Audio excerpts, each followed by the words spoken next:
సంపాదించినాక ఆయనకు కోరిక కలిగింది.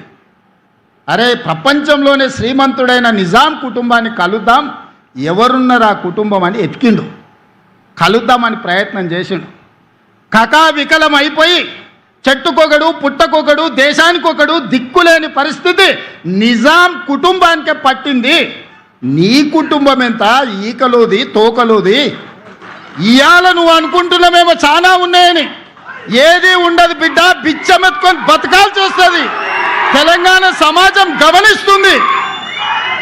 ప్రపంచానికి ఆగర్భ శ్రీమంతుడైన నిజాము మూడో తరం వచ్చే లోపల చూద్దామంటే కూడా దొరకని పరిస్థితి ఈ ప్రాంతంలో ఉత్పన్నమైంది. నువ్వెంత, నీ బిషాతి ఎంత, నీ జాతి ఎంత?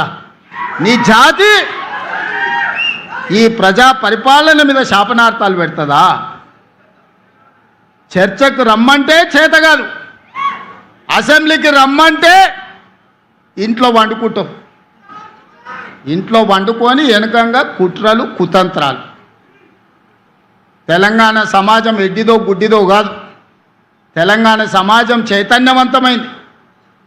అదే సమయంలో తెలంగాణ సమాజం సంయమనంతో వ్యవహరిస్తుంది. 220 సంవత్సరాలు పరిపాలించిన నిజామును కూడా సాయుధ రైతాంగ పోరాటం ద్వారా మట్టి గరిపించి ఈ నేలలోనే కలిపేసి తెలంగాణ చైతన్యాన్ని ప్రదర్శించారు. నువ్వెంత? నువ్వు 10 ఏళ్ళు ముఖ్యమంత్రిగా ఉంటే నిజాం కంటే గొప్పని అయిపోయినా అని విర్రవిగితే ఈ తెలంగాణ సమాజం ఊరుకుంటుందా? ఈ తెలంగాణ సమాజం నిన్ను క్షమిస్తుందని నువ్వు అనుకుంటున్నావా?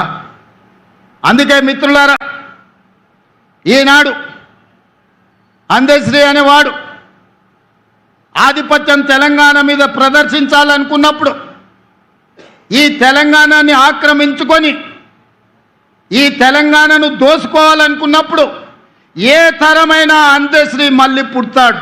ఆ అందశ్రీ స్ఫూర్తి మన గుండెల్లో ఉంటుంది. ఎవడు ఈ తెలంగాణను చెరబట్టలేడు.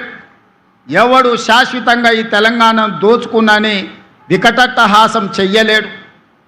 అప్పుడు అందశ్రీ తప్పకుండా వస్తాడు, పాటై వస్తాడు, తెలంగాణ సమాజాన్ని చైతన్యం చేస్తాడు.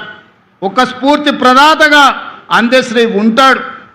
అందశ్రీ స్ఫూర్తి మా ప్రభుత్వానికి, మా పాలనకు శ్రీరామ రక్ష.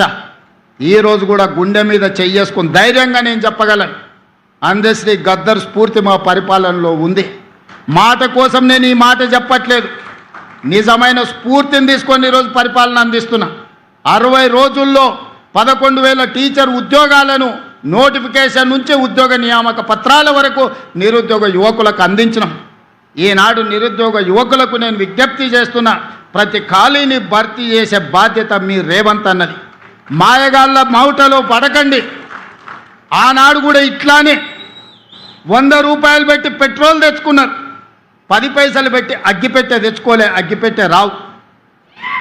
ఎవడన్నా పుణ్యాత్ముడు ఆ 10 పైసలు అగ్గిపెట్టె తెచ్చి గీర్నుంటే ఈ తెలంగాణ సమాజానికి బాధనే ఉండేది కాదు.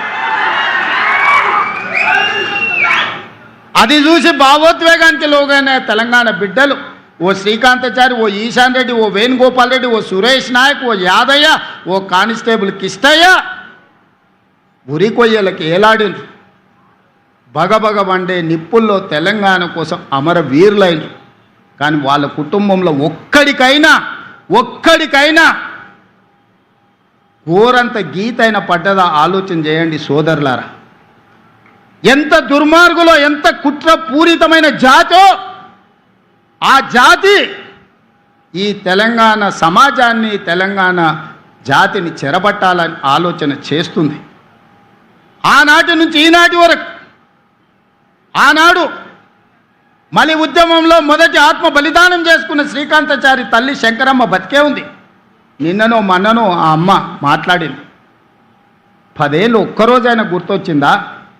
నీ చెల్లెలు కవితమ్మకు ఎమ్మెల్సీ ఇచ్చినావు, కానీ శంకరమ్మకి ఏమన్నా ఇచ్చినావా? చిన్న ఉద్యోగమైన ఇచ్చినావా? అసలు మనిషిగానన్నా గుర్తించినవా శంకరమ్మను? ఎంత దుఃఖం ఉండింటుంది ఆ తల్లి కడుపులో కొడుకును కోల్పోయినప్పుడు. చెట్టంత కొడుకు చేతికొచ్చి తన భవిష్యత్తు బంగారంగా ఉంటుందని ఆ తల్లి కలలు కన్నప్పుడు